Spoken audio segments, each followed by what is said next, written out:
Hi YouTube. Today I saw a photo from PHLEARN. It was very interesting, the before and after. Look at it.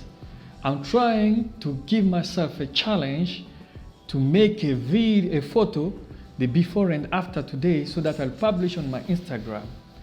Let's do together. I installed a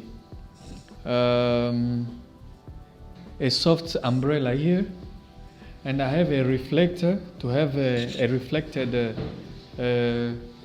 light, and I'm going to put the flash.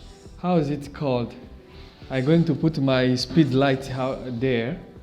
In French we used to call flash, and speed light in English. It will be a good challenge for me. Let's do it.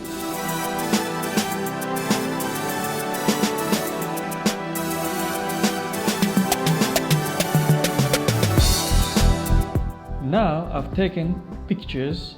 We are going to edit so that you'll see the result.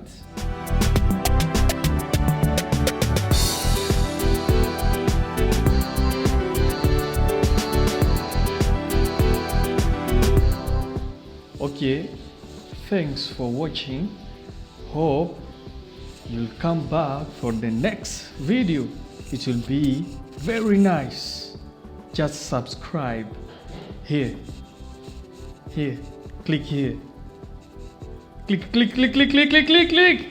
Okay, see you next time.